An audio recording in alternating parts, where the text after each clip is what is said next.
Clarence. Yeah, How you doing this evening? How you doing this evening? bro, I'm blessed, yo. Yeah. It was a good day. Yeah. Well, before we start, I want to say it's truly an honor. But my audience don't know. I spent amount of time with you for based on your show. For sure. We're gonna get more into it later in this interview.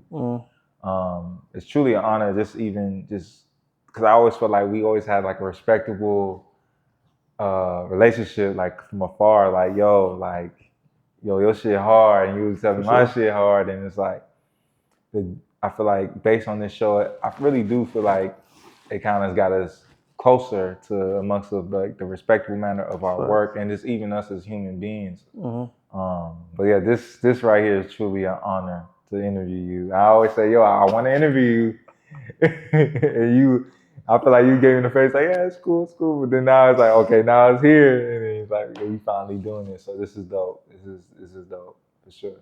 Thank you, bro. Yeah. Honored to be here. Yeah. To be here for sure. Yeah, man.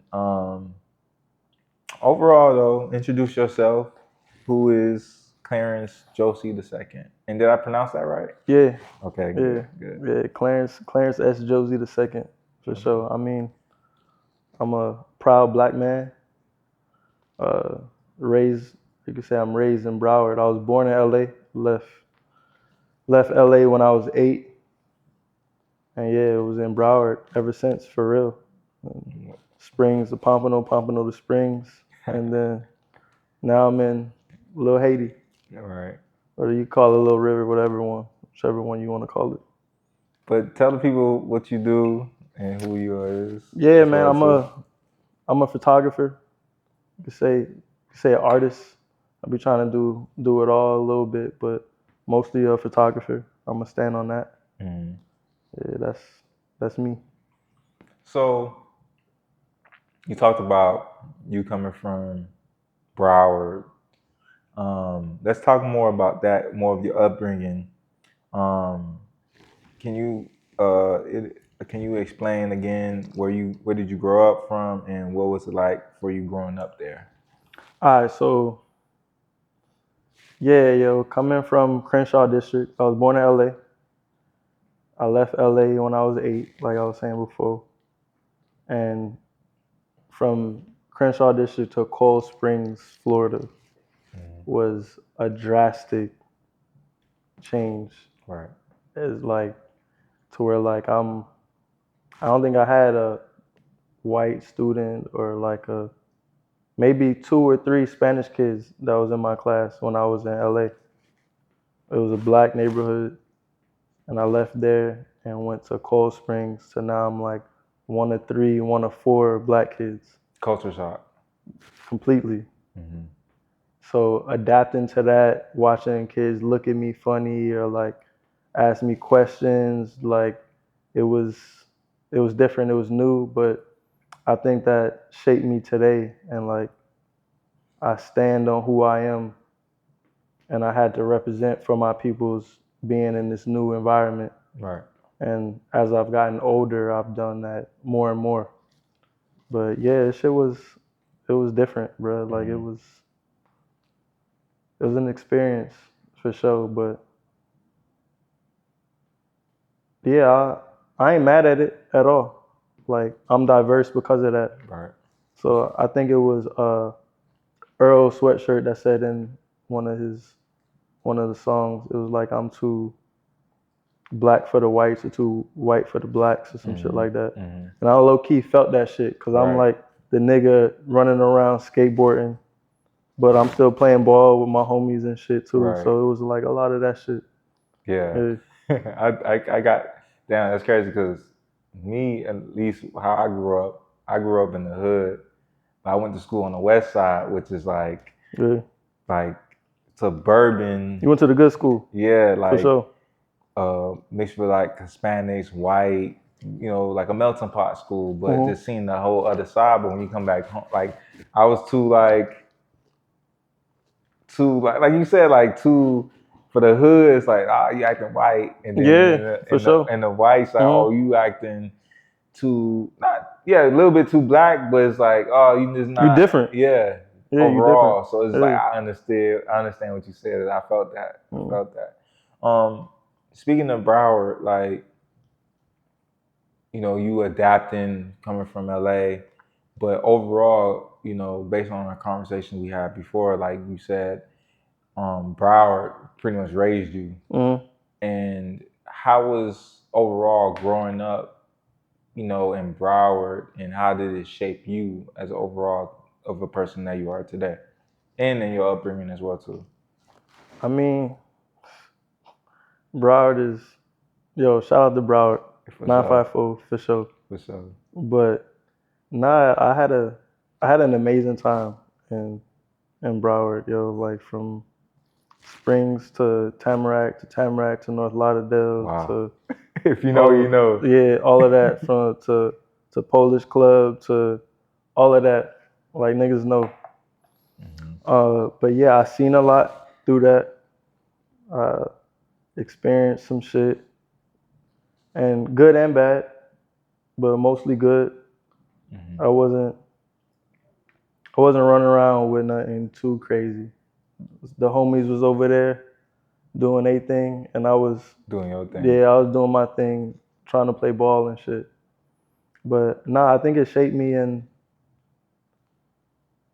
the best way possible, like being like diverse, running around with the homies, but the white kids, the Spanish kids, the black kids, all of that.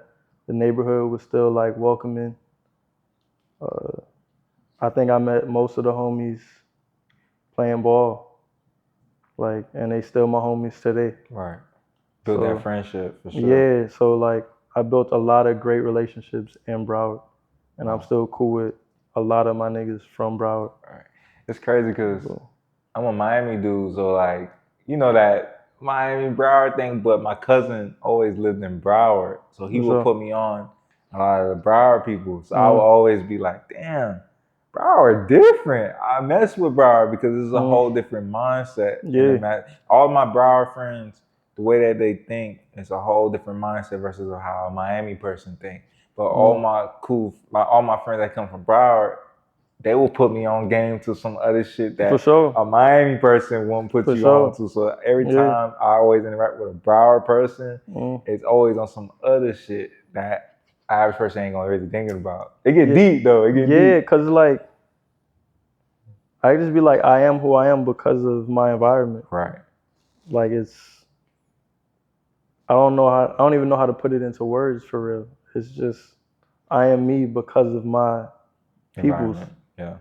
You know what I'm saying? Right. So I want to dive more into like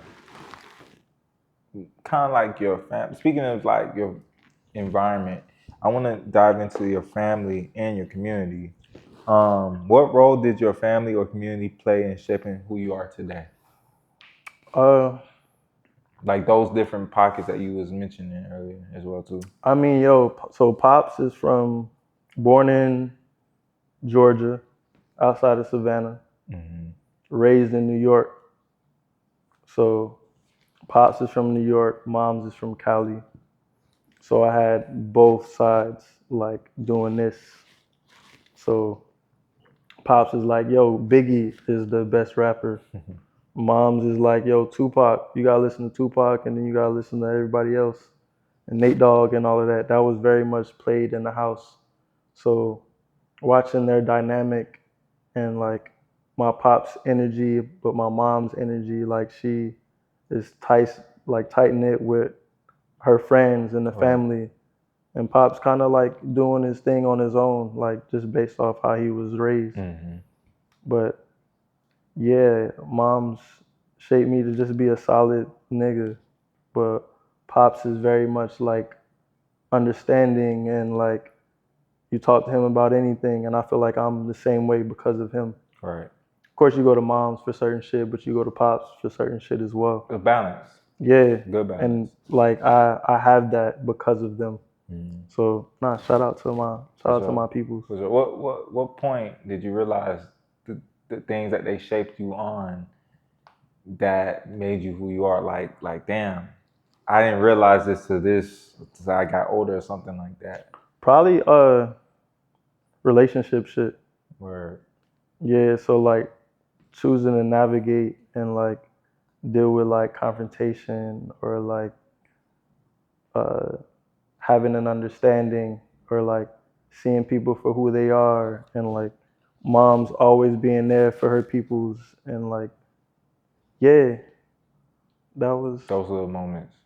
yeah for sure. I got to see them experience life too. Word. So I'm learning through their experiences as well. Word. Word. That's dope. And I'm saying it's dope because I met your parents at your show. So it's just like So seeing those dynamics mm, and seeing who you are as a person, getting to know you more. mm, It's I'm seeing that as you talking that. But let's more go into like your creative influences. Um, were there any early creative influence around you, whether it's music, art, or even just the culture of your neighborhood or your upbringing, that sparked your eye to get into the creative world? damn. All right, so pops moved us from Cali to Florida to Cold Springs because the job he was working for a record label, but they're also a distribution company, and that means I was getting like DVDs and CDs. Like all I had to do was ask, and pops was pulling up with it. I don't know how he was. I don't know if he was just taking them shits or if he was asking somebody, but he was higher up where he was. So when he would bring those CDs to the crib and be like, yo, listen to this, or like CDs that I would ask for, it would be those album covers that I would like hone in on, and then looking through the booklet and like seeing those pictures and then finding out that all of those were shot on film. Wow. It made me like gravitate towards that. So yeah, it's definitely the music that played a huge Bro, yeah for sure. it's crazy how like those little moments as kids Mm, inspired the person or artist or creator that we are today. Like with me, it was seeing the behind the scenes of yeah, movies for sure. that led me into My shit was music videos and shit. exactly, Mm, and that made me realize like as I got older and us being in the industry, excuse me, yeah. made me realize like damn, as a kid, I didn't realize those moments count. You know, Mm, and speaking of photography, my grandma like mm, take boy get this camera and take our picture in like family events. I'm like, Ma, yeah. I don't man, come on. But then it's like as you get older, I'm like, Mm. wow, You you been on know, that? yeah, you Yeah. know. So just hearing how you was looking through the booklets and stuff like that, Mm, even that, those moments, it's where? like, yo, these images. I'll listen to the music later. What's in that booklet? What's Yeah. the images looking Cause like? sometimes like yo, you didn't even know what the album was about. Right. You saw the cover and was like, yo, that cover hard as fuck. Like, Mm-hmm. let me go see what's good with it. Right. Right. But even if you ain't like the music, the cover was still like you still had that CD. The CD looked fucking cool as shit. Exactly. So Yeah. yeah, That bro, it that's was moments like that. this is us being '90s kids. Like Yeah. I feel like us as '90s kids, we in the middle. We understand Mm, the analog era yep. mixed with the Mm, digital era. So we're blessed to really like that's facts. understand that caliber of like art. But speaking of like your environment, also, how did your environment growing up impact the way you see the world through a lens today? I mean, like I was saying before, like of course, I'm a proud black man. Like I'm happy to be who I am. Right. But going from LA to Springs, like I'm visually like the world and the way I see it, it's it was altered. And through my lens now I try to like put on for my peoples and represent my peoples the best way possible and show my point of view and how I see the world. And I think it's with a lot of empathy. Mm-hmm.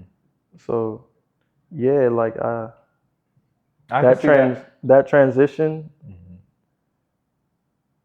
has I think that's played a huge role in the way I document today. I about to say like yeah, I can see that in your work. As you explaining that, I'm like, damn, I can see that. Mm, Even when you talk about like your upbringing and even seeing the show, but again, we're gonna get to that a little bit later, but even seeing your show and the caliber of work, it has a reflection of Clarence. I feel like when I see your work, and I think we had a private conversation once about this, it's kind of like a reflection of who you are as an individual. mm-hmm. I feel like you're very low key, but it's like when you capture some shit, you got it at the right moment in I mean, time. I want the work to speak. Right, I don't speak often, right, but if I could take a picture and I could speak for me, then I'm like, okay, job well done. right, right. So I feel like yeah, how I describe your photography, it just gives me that because you have varieties of different styles, in my opinion. I yeah, feel looking in, mm, but a certain type of even the street photo. Well, you could say that yeah, street photography, or just even like the different varieties, of studio and everything. But predominantly like those in the moment shots. yeah. I feel like I'm just curious, just like seeing you like, damn, what was Clarence even thinking in that exact moment Mm. when he was taking that picture? What sparked that moment? I mean, it's situational because it's like No, for sure, for sure. it's But I'm just saying from a fan perspective, for sure. like when I look at your work, I'm like, Yeah. what made Clarence take this picture in that exact moment? You I know what mean, I'm I saying? would say I'm like very much like curious Right, when I go outside, right. whether I got the camera on me or not. Hmm. So like we very much observant. Right.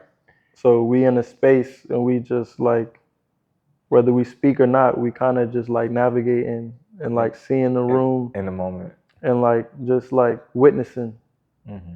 So if I see like a smile or a smirk or like the way somebody's interacting with this dude or this girl, then it's if I feel that moment or I feel that's true to me, then I'm gonna try and capture that to be like, okay, I understand Right, that scene that's taking place or some shit. right, right. So I want to transition into your journey and a little bit of your background. And even speaking about photography right now as we speak, when did you first pick up a camera and what made you take photography even more seriously? Or just seriously? I'm sorry. Um, I picked up a camera in high school, but I ain't take it serious like that. I just had mom's like cyber shot that I was like little Sony cyber shot that I was running around recording the homies Right. before basketball games and shit like that. Hmm. But then after that, uh, my grandfather, sent me a Minolta. Oh, It's you still right have there. it? Oh, Yeah, wow. a Minolta SRT 101 is Wow. right there, and that was the first film camera. And when I got that, that was like, all right, I'm only touching film. I like that really like set the intention on really shit. I don't even know if it was intention. I was just shooting the homies, Right. and I had fun doing that. And I'm looking at that camera now, and it's still like the iciest camera I got up here, and that's the oldest. That one, but honestly, that camera, like out of all the cameras, other than the Nikon 35 Ti, that one right there, one we talking about right now, that one got my eye Yeah. the most, for So sure. yeah, my papa sent that, and I've been shooting with it ever since. I do a lot of my black and white on that camera just due to like the grain and the lens Hmm. I get from that camera. Like, yeah, it's it's still a hit. Like it's yeah, shit. I want to pick it up right now. Go ahead. But but but for sure, like this shit Wow. is See the way that you feel about the way that camera. That's how I feel about the Nikon. No, the Pentax K1000. That was my first ever camera. That's a great, still to this day, that's a fire camera, bro. I got at the thrift store for $25. See, look, I ain't never been that lucky in like finding cameras and shit in the thrift. Like that shit don't happen. But yeah, yo, it's something about this that and this shit, like I don't even clean this shit, but it's still it hits home. Yeah. But yeah, shout out to Papa. All right. Yeah, and then what was the other part of the question? It was just when did you really like kind of officially really take photography seriously? I think it's different at different times. I'm like, I gotta make a shift, or like it's built me up to this where I am now. Mm-hmm. And I don't know if I could pinpoint one like shoot or like what it was. I just gradually start to love it more and more. Right. And so would you say like you kind of build your way into taking it seriously? Yeah. And then I knew I loved this shit when this story is hilarious. And French, I'm gonna put you out, but we was on acid. And it was French and Roe. We was on the beach, and they were like, yo, like, do you enjoy taking pictures or some shit like that? They was like, I forgot how they worded the questions, but it was like, yeah, like, tell me how you feel like taking pictures. Mm-hmm. And when they asked me that, it was starting to hit me, like acid was like heavy. And like I was feeling this shit in my hands, and like I was looking at the clouds and shit was looking crazy. And when I would start to speak on why I love photography, and like I was getting teary-eyed, like I was almost crying in front of them and shit. The passion. Yeah, and I'm just like, yo, I love it. Like I can't see myself not doing it. Mm-hmm. And they let me talk. And then they was like, yo, we wasn't even asking you that. We was asking you like how you like being in front of the camera for real. Like people taking pictures of you. And I'm just like, what the fuck? Like I was like, this whole time I'm over here like about to cry and bawl my eyes out. And they're not even asking that question. Right. But that's when I was like, yo, I know I love this shit. Mm-hmm. And I was just like, I'm about to cry my eyes out, and y'all not even asking that question. Right. So that was like a moment that I know for sure that I was like, yeah, like this is something I want to do. All right. Okay. So just curious, based on your eye with photography, right? Who or what influenced your eye the most when you were starting out? Man, I can't pinpoint like one photographer. There's so many of them. Yeah, it's so many like greats. But I'm going to say the Tumblr, which you were speaking on earlier, the Tumblr like era, like that time put so many like images in my face to where like, I'm like, damn, I got to do some shit like that. Or like, yo, this shit is fire. Like how the fuck he got that shot? And it was a lot of what Tyler and Odd Future was doing at the time. And like, I think it's like Lockhart or some shit like that. He had, I forgot his first name, and correct me if you I think you I know what remember you're talking about.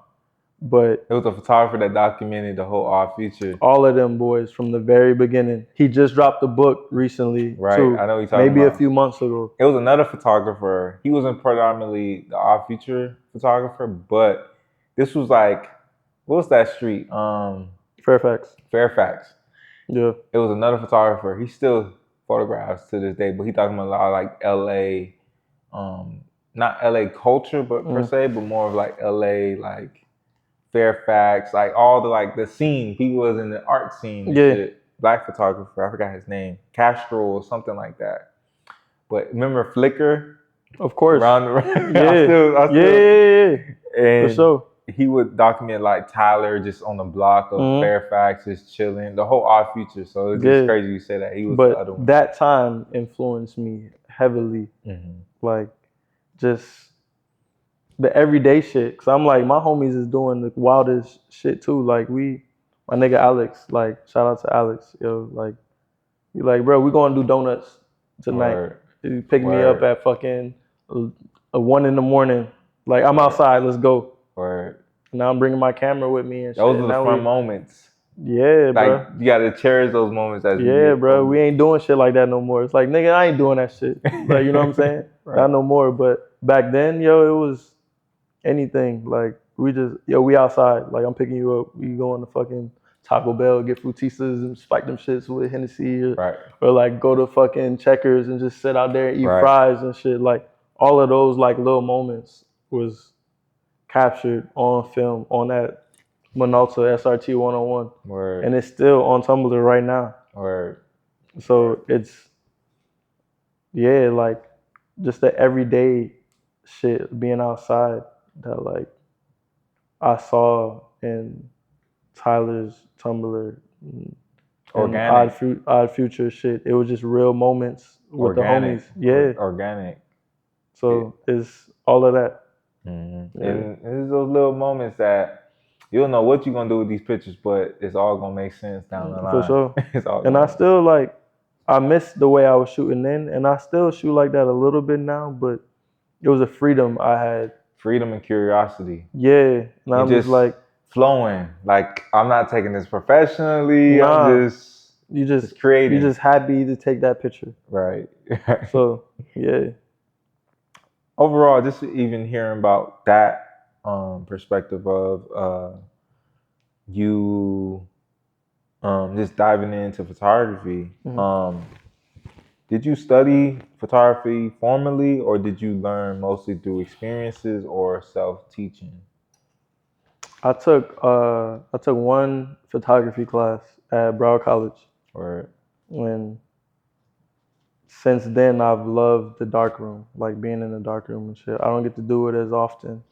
I keep telling Mel and Mike and shit, yo, I'm gonna get in there. Shout out to Thackers. One time, yo, shout out to Thackers. That's fam. That's they like, yeah, I can't thank them enough. But Broward College was that one photography class. It was film photography 101 or some shit like that. Photography 101. I'm not even sure what the name was, but yeah, that's where I fell in love with the darkroom. I don't even know the name of the professor. He was cool, but I think it's the critiquing side. Like I watched him critique certain students, and I didn't fuck with that shit heavy, cause I think everybody has a certain point of view, and not that you shouldn't change that, and you can change your mind or whatever, but like your style should be your style, and I don't think you should let somebody steer you away from that, and let that grow over time. And that's when school kind of limits you to just think outside the box. For sure. So I understand that for sure. So it was the way in which he critiqued work, and it was like, if he didn't like that image, then it was like not that you failed, but it was like you were like a disappointment in a way. Right. And I didn't like that approach, so I didn't take that class for the 102 or the next class or whatever. Well, because that creates self-doubt. Yeah. Within, you know how many people that go to these art schools and shit that for sure they be like, it has to be like this, but in a way that's getting a form of self-doubt for sure. So that's how I felt about that too in school as well too. And like art is so like subjective and shit. Like it's because that image could look like it's blurry or like, and maybe that was on purpose. Maybe it wasn't. Maybe it was an accident, but that accident came from a moment, and that moment you captured. Because at the end of the day, it's a feeling. Yeah. It's a feeling. Exactly. But just like photography, like when I view certain people's work, I be like, that's why I said earlier, like, oh, what is Clarence thinking in that moment? And then even certain photographers, a person could just shoot something on a rock. You you know, in the garden or something. Yeah, but it can make you feel some shit. Right. I'm like, yo, what transpired that photographer to take that moment in picture? Because Yeah. I do that. I just take pictures and just random pictures and just like, no, I just mess with what. Something pulled you to take that picture. Right. So, you know, it's definitely subjective. So what school is like, school could teach you like the technical side and the Yeah, basics. which you need too. Right. Like you need that. But understand that take what they teach, take what they teach you in a way, but take it to a whole nother level For down the sure. line. So, but I want to hear your perspective on the challenges, because you know we, us in the beginning stages of our journey, we deal with the challenges like over doubting ourselves and all those different things, and like, damn, we trying to go here, but how do we even think about going to the next level? What was the biggest challenge you faced in the early stages of your path in photography? I think finding my voice and not so much the style, but like your voice and like how you or what you choose to speak on through your photography. Right. So I think it's taken me a while, and I'm gonna shout out the homie Jared that like I sat down in his crib and talked to him on numerous occasions about like, yo, he's telling me like, yo, I see you feel a way about these images more so than this, and it's black culture, and it's my people's, and it's. I'm like, nah, I'm for everybody, and I'm not. My work is not for everybody, and it's not just for black people either. But I speak to that better, or I speak to that more. Like that's a connection that I have, Right. and the way I shoot a black man or black women or children, it's a deeper understanding. Right. And it took me a while to see that or understand that and hone in on that. And finding my voice probably be the biggest challenge for sure. Right. Yeah, because you know we be so much in tune with the art, so much deep into what we into the art, to where it's like we, you know, how do we tell that story? You know, how do we find that voice that we could tell that story? Because sometimes we just want the art, just us as creators, For sure. we just want our artists or creators as well. We just want the art to speak for itself in a perfect world. And it's not always that simple. It's not always that easy. It's not at all. Yeah. But that's why creatives or just artists in general understand each other. The outside world don't understand us, you know. But that's okay too. yeah, that's definitely okay. Yeah. So I want to dive into your artistic style, your vision, and your process. But let's start off with like, how would you describe your style of photography in your own words? I would say it's somewhat intimate. It's personal. It's curious.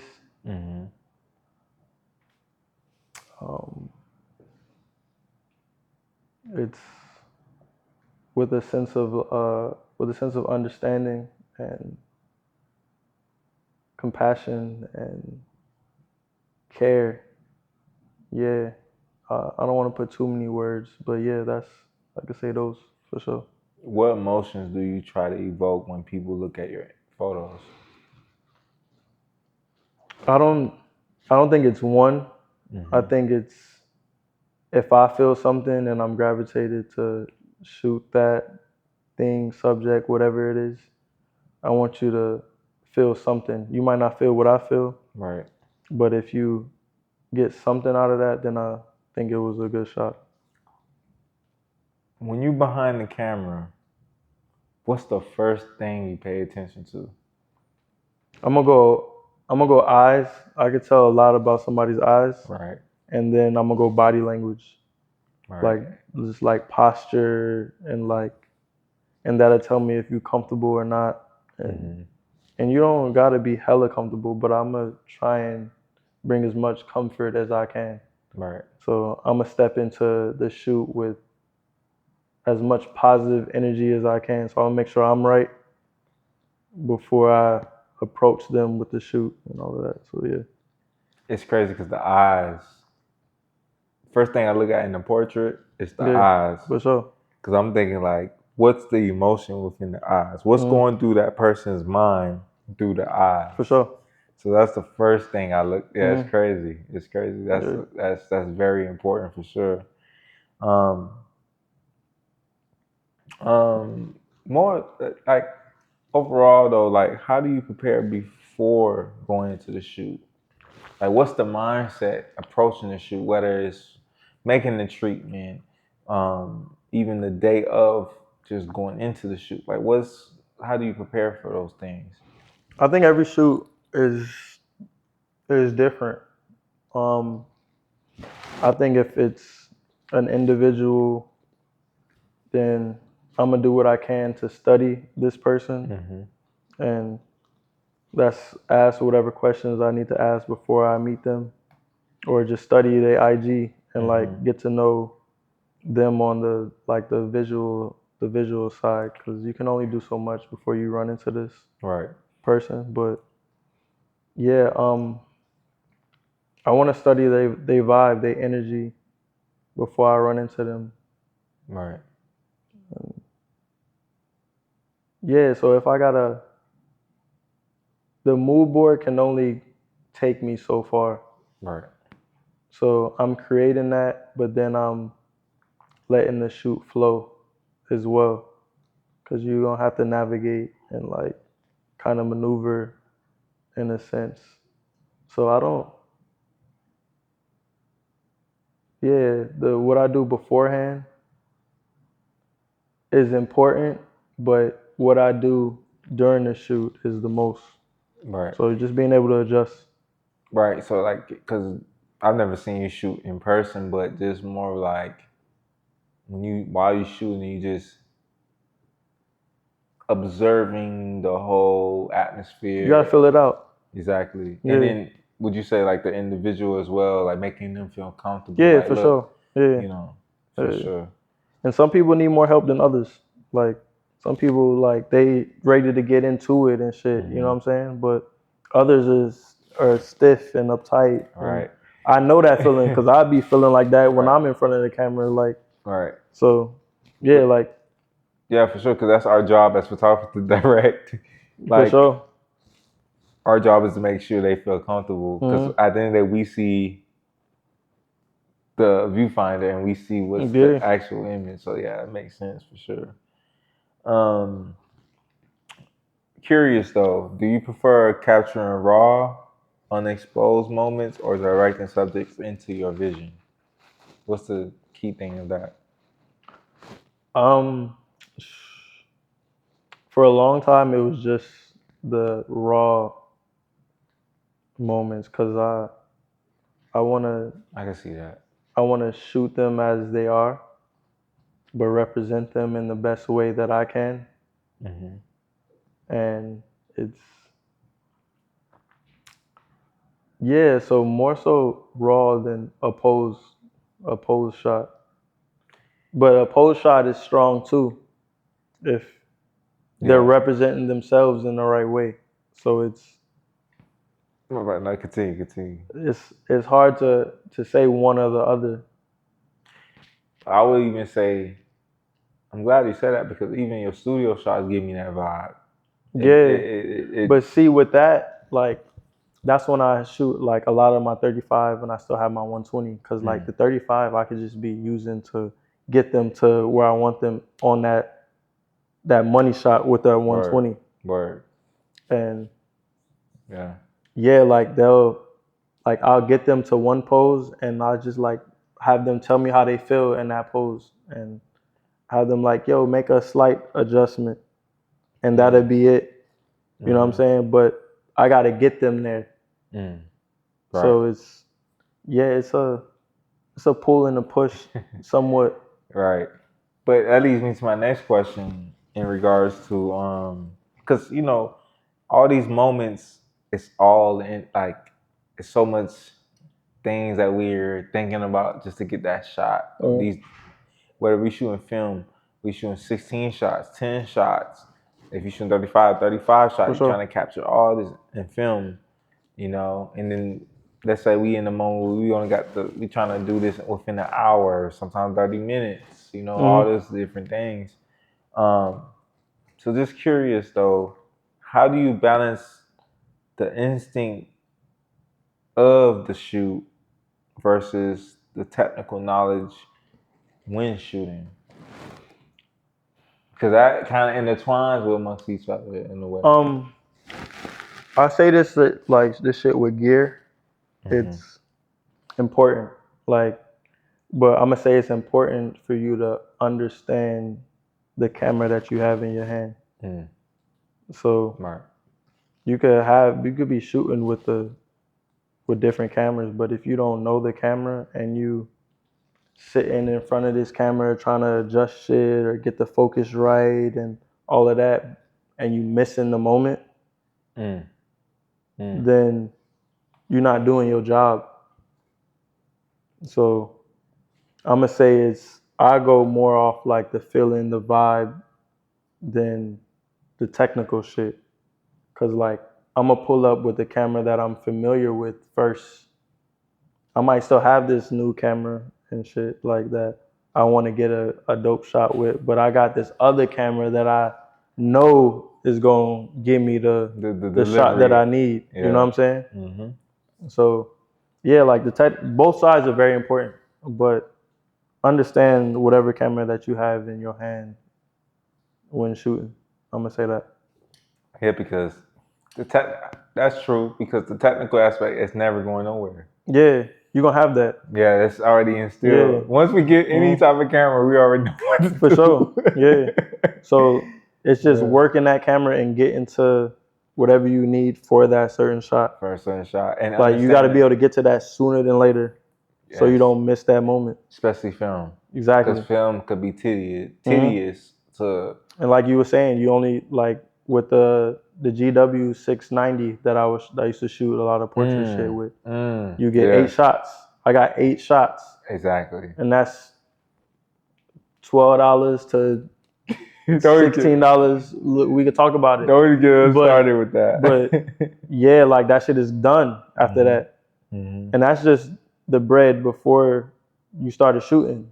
And then you got to go get it developed. You got to go get it scanned and all that shit too. But yeah, like you got 8 shots on some cameras, and you got 10, you got 16, then you got the 35 millimeter, you got 36.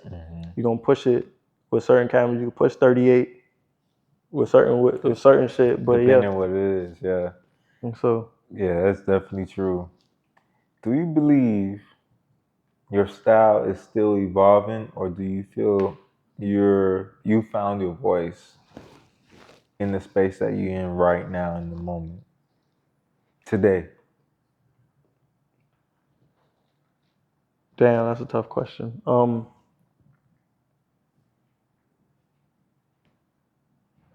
gonna say, not that I'm comfortable with where I'm at.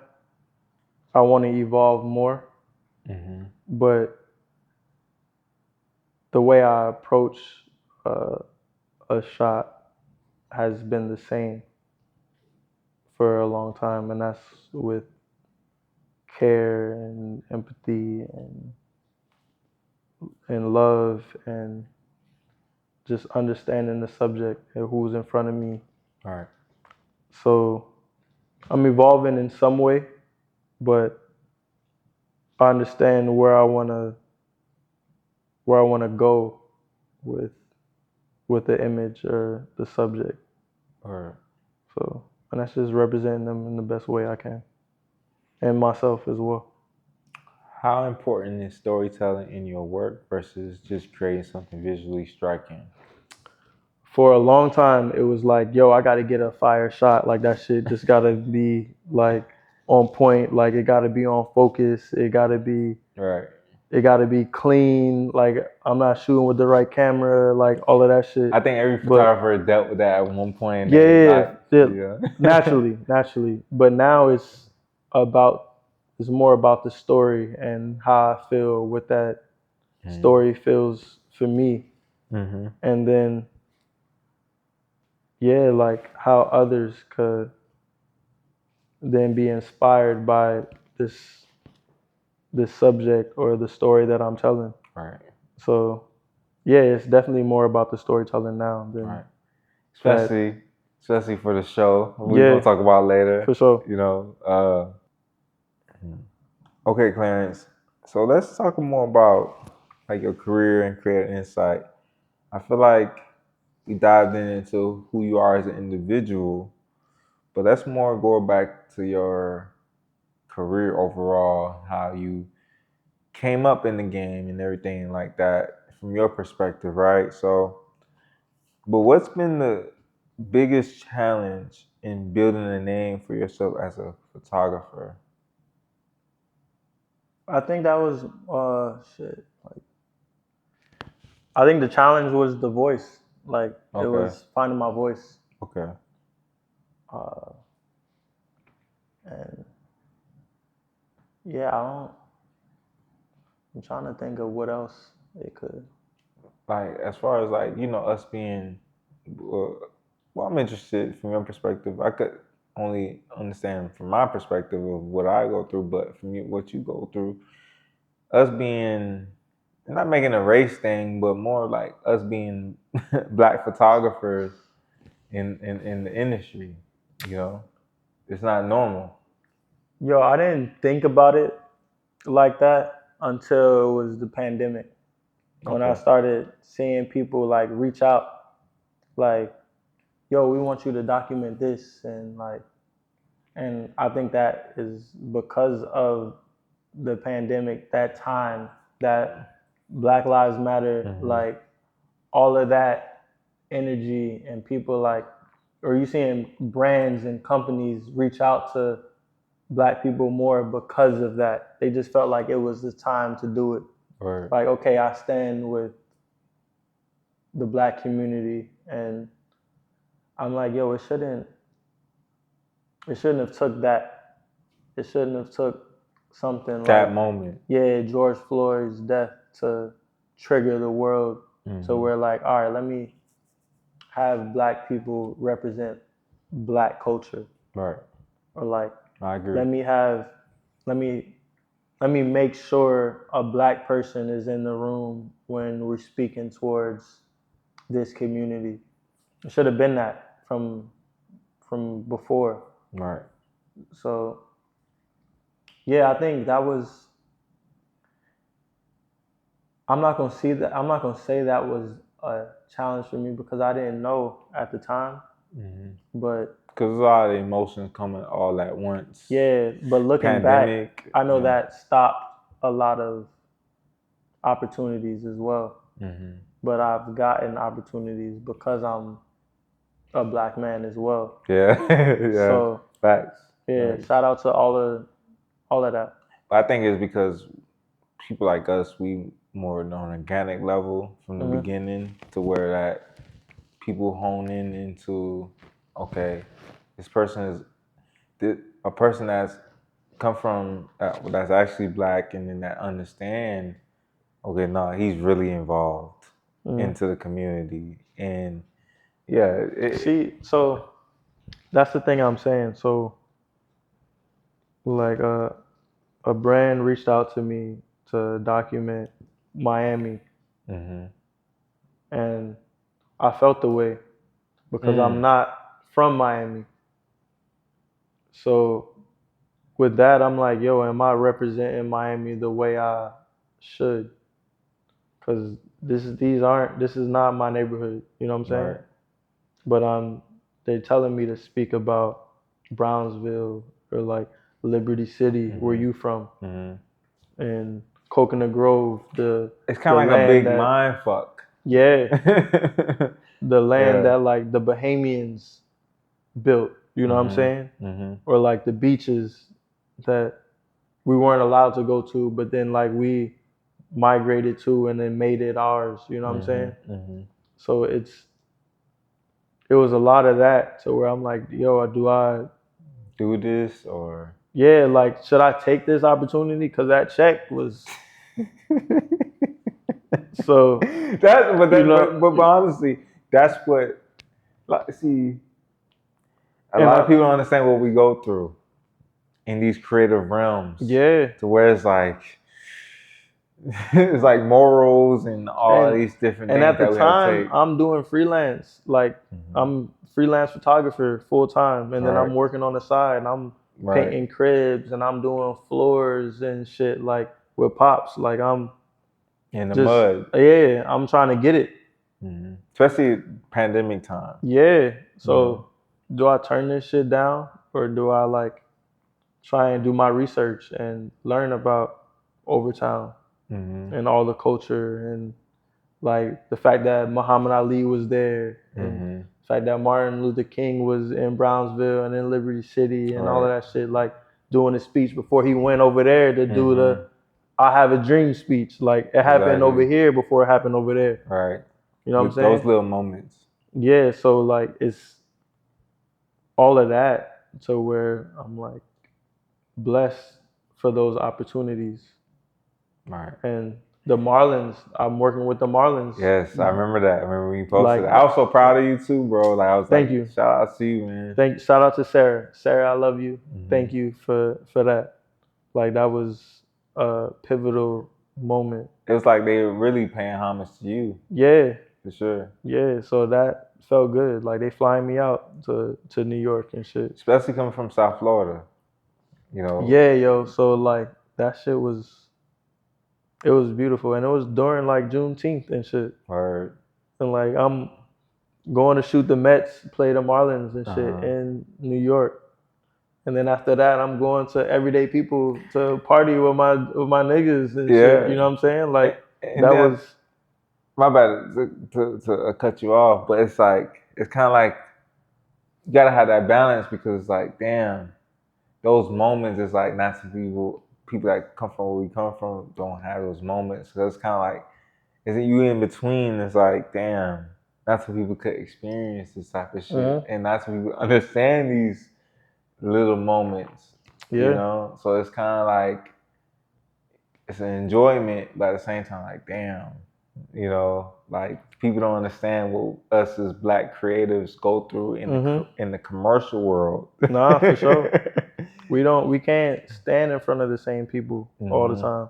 Because it's people They don't that speak the same language we do. exactly speak the same language, and people don't even look like us in Yeah. these rooms. Or they So looking at us a certain way. right, and it's like it's so much pressure between us Mhm. because it's like our own people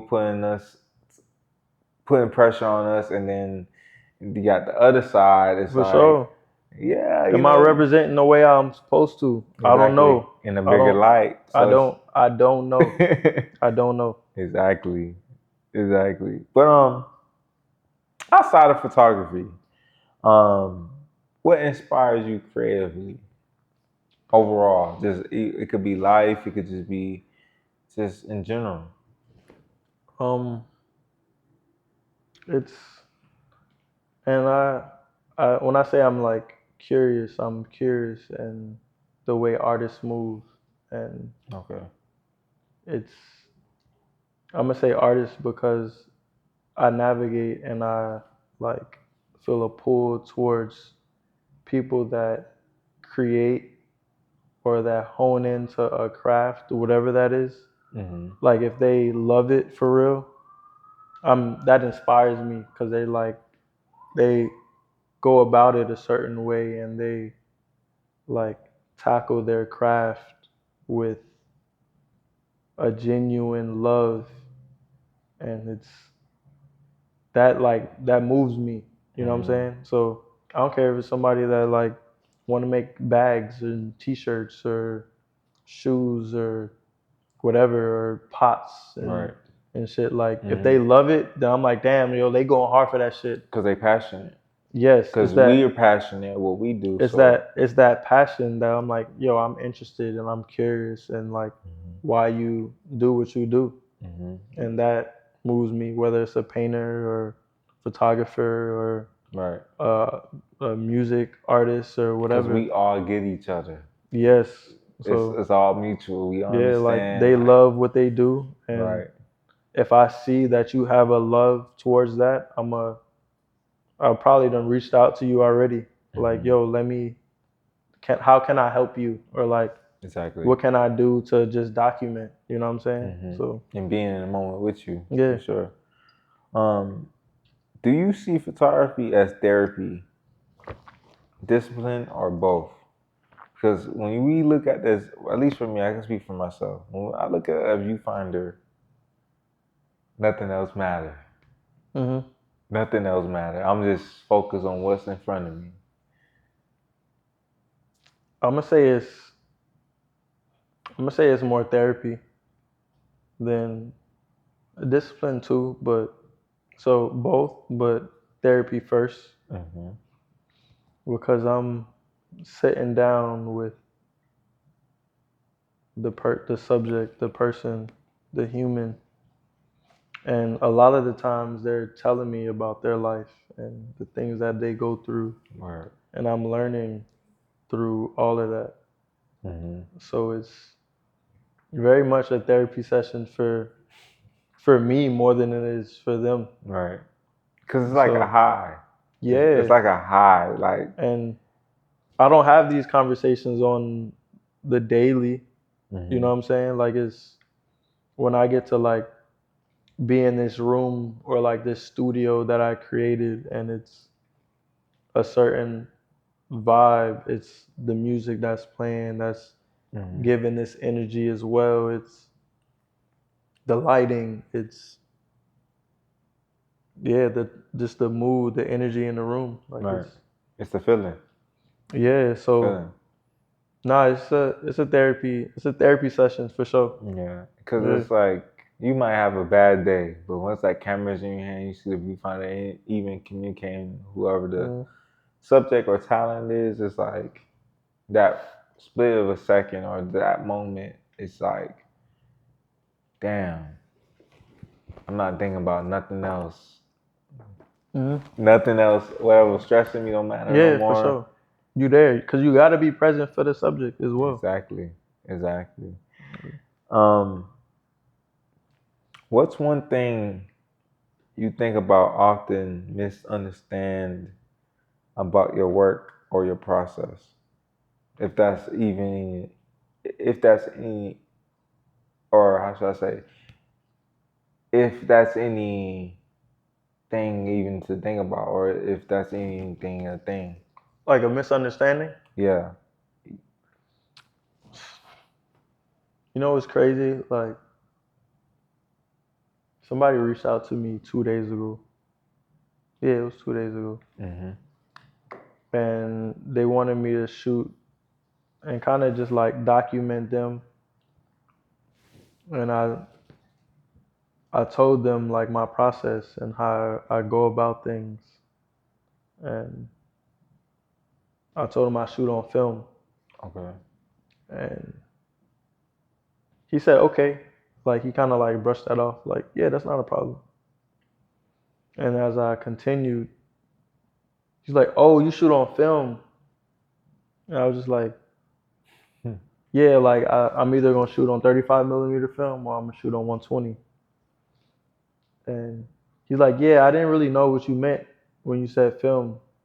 And I don't know if I'm old to where like a lot of people don't offer that or like go about that, but the fact that he was like, yeah, I looked at your work and I was just like, yo, I love the way it looks and I want that for myself. Like I want you to like kind of just follow me around and document my life in a sense. But I think he was talking about his budget and I was just like, yeah, like I can send you somebody for that. But he didn't know whether I shot on film or digital. Right. Which was not that it's strange because I've gotten that before, but I think it's funny that like in 2025, I guess. You know what I'm saying? Like, is people don't know the difference. To this day. Yeah, and maybe that's something that just photographers know, and that the everyday eye wouldn't understand. I'm thinking they do Right. off rip. Like I don't Right. have to walk you down like, yo, so I'm gonna go purchase this film with the deposit that you make, you know what I'm saying? And grab what I need and and then it's the other question is, yo, so like can you email me these shots? Like how do I receive them? Right. And I'm just like, of Oh, course, like yeah, like I send it via Google Drive, Dropbox, WeTransfer, whatever it is that you prefer. or how long it's gonna take. That's the Yeah, next thing they gonna and it's say. like, look, we could rush it or we could wait. It's up to you. But I can get it to you in like 2 days to a day. It just depends. But yeah, it's that question that really be throwing me off because I Right. very much like I say I shoot on film. Yeah. Because people don't never understand that. Yeah, so yeah, it's yeah, that shit is funny to me. Let's let you know you just passionate on what we do. Because it's like, oh my God, like we gotta do that. Like you, like I understand commercially, you guys are on the deadline, but do you want this quality? Because are you gonna treat me the same, just like the big timers? Yeah. You feel me? Because the big, Sometimes I don't say it either. Sometimes I'm not like, yo, I'm a film photographer. Sometimes I'm just like, you ask me to do something, I'm gonna get the job done. What's the deadline? And I'm gonna send you the photos. right, right, and Others like I need to explain the process. yeah, And sometimes maybe I'm like shooting myself in the foot and big because toe or some shit. it's really But scenario basis. But on top of that, it's like my thing will always be like, yo, are you wouldn't treat, I'm not gonna put names out there, but you wouldn't treat the same thing to a photographer that's known right. for film photography and they are in vogue and they Yeah. are, you know. Some people don't care. So it's like, do you want me to get this shot or do you not? You know what I'm Right. saying? Like what is it? How are we Exactly. getting to the end goal? Exactly. So I'm gonna get there, but like is it in a timely manner that you want or it's not? Right. And it go based on the communication that we have amongst that. But how do you recharge when you were feeling drained or in the creative block? Because we human, we definitely have Yeah. those I creative blocks. mean, y'all probably just see me just finish the cup of whiskey, but yeah, um, it's uh, it's a glass of whiskey, or I'm smoking, and it's crazy because I haven't been smoking like I used to. Like it's been a lot of shit going on, so where like I feel like I need to be sharp and on point, and yeah, when I smoke, I'm more to myself and shit, but yeah, if it's not smoking and drinking and shit, it's let me go for a walk. Let me like circle the block and just put my headphones in and listen to a podcast or listen to some music and just sit with my thoughts a little bit. But Right. yeah, like I think I would naturally go to stepping outside and smoking, or I would pick up pick up a glass of whiskey and just sit with my thoughts. And if it's not that, then it's going for a walk. Right. To just reflect on the things Yeah, that you want to do or just how you could just be better. for sure. Right. So, grits. Grits. I don't even know how to put it into words, man. No, I don't either. Like, Still to this day. and obviously people don't really some people know what we're talking about, and Yeah. then they definitely know what we about to talk about within this segment into this interview. But man, great exhibit, man. I'm so proud of you. Shout out to Lauren. Shout out to Big, y'all, both of you guys' collaboration. big shout out to Lauren. Big shout out to Max. Big Mm-hmm. shout out to Jared. Yeah, big shout out to the fam. Like, couldn't have done it without any of them. Mm-hmm. Real shit. Like, yeah, Lauren, thank you. Mm-hmm. Max, thank you. Jared, thank you. Yeah. Yeah, man. I can't even put it in words. It's I feel like with your exhibit, and for the people that don't know, Grits, and we're gonna talk more about the details of it, but Grits was definitely your first exhibit, first photo show at that.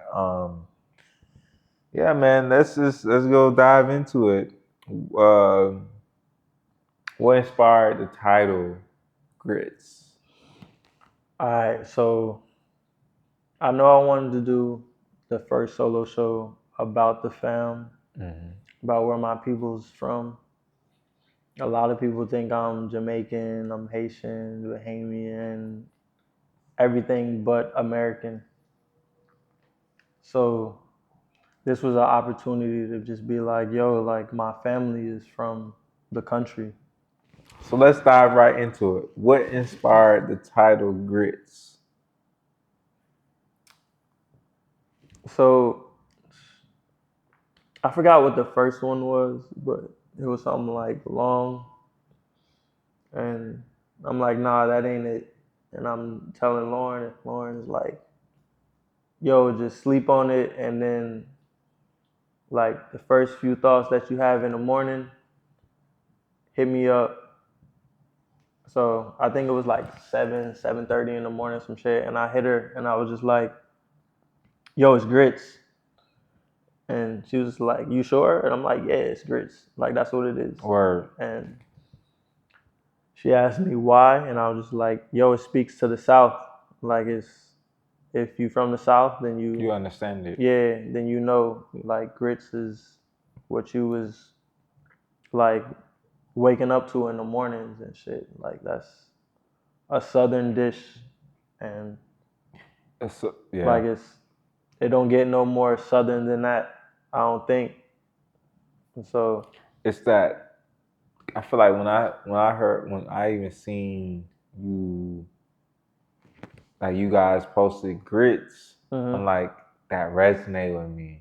yeah, It sparked so many emotions to where it's like, you know, in Miami, in South Florida, when we say, "Oh, that's grits." yeah, all of that too. Yeah, it was part of like, that. So it was like, yo, you know that word, and it's gonna hit you. You're gonna feel something when you say it. So yeah, whether it's for the young niggas or the YNs or whatever, like grits, like, and if you don't know what I'm talking about, ask me, and I'm gonna tell you. right. So yeah, so I titled it grits because it was short, it was easy, like it's to the point. So you think grits, you think the South, and then I told my moms, I'm like, yo, I'm titling this grits, and she was like, she asked me the same question, like, why? And I'm just like, yo, because that's what we do in the mornings. Like, we put in a little shredded cheese on top of the grits. You know what I'm saying? We got the eggs ready, we got the biscuits ready, and like that's all part of that breakfast. And then she was like, all right, I guess. Like she ain't. And then like the next day, she wrote me and she was just like, this grits is for grandparents rooted in the South. And I was just like, I ain't even put that together like that. Wow. So it was like a lot of how the show came to be was like divine. And then the way I was like, yeah, I'm just title it grits and not thinking too much into it. And then my mom writing that, I was just like, yeah, it gotta be. It just it's grits. Like, damn. And it's crazy because by you saying that, I'm like, that it's like different. you can go about it so many different. Yeah. It's like different rabbit holes in between. For sure. Yeah, that's crazy. So yeah, when she hit me with that shit, I was just like, yeah, it's grits for sure. So why the solo exhibit? Like, what made you just like, okay, let's do Man, the exhibit? Dev and Arthur, AJ, both of them, as well as Jared, as well as just other homies, really like, yo, it's time for you to do a book. It's time for you to do a show. And Dev and Arthur for sure was like on me, like, bruh, it's time. You got to do it. You got the work. And kind of just like, yo, you could do it like this. You could do it like this. And I'm just like, nah, I ain't ready. And then early this year, like they were saying that for years. It's like, you got the work. You could do something. Shout out to your support system, by the way. Yo, Shout yeah, out to both of them. yeah, shout out to all of them for Cause I sure. know both of them, or all of them, all three of them, and shout out to all of them. For sure. Sure.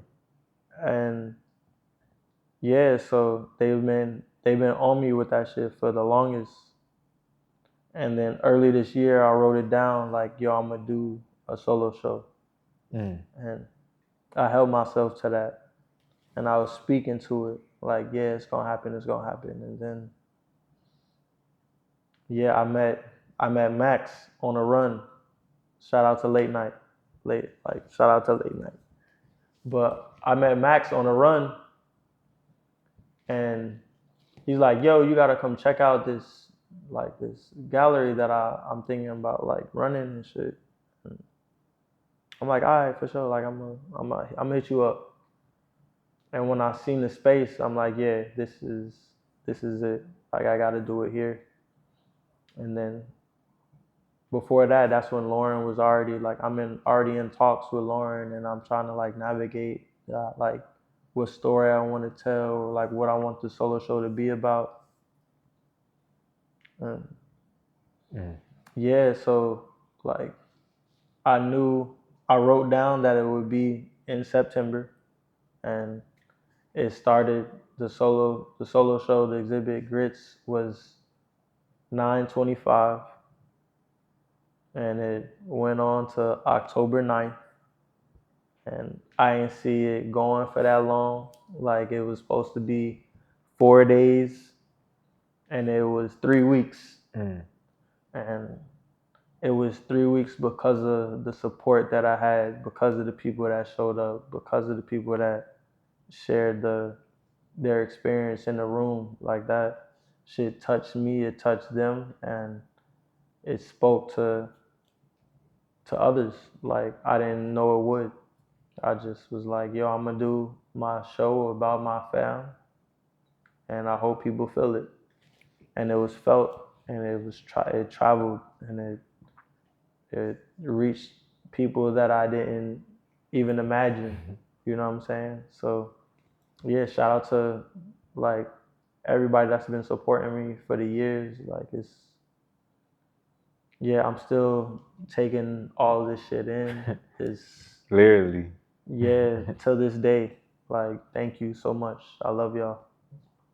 So walk us through the theme, because the theme itself is. I feel like they had to. Obviously, certain people probably didn't attend to the show, but some people that did. I feel like it's just a whole experience, and you had to be there.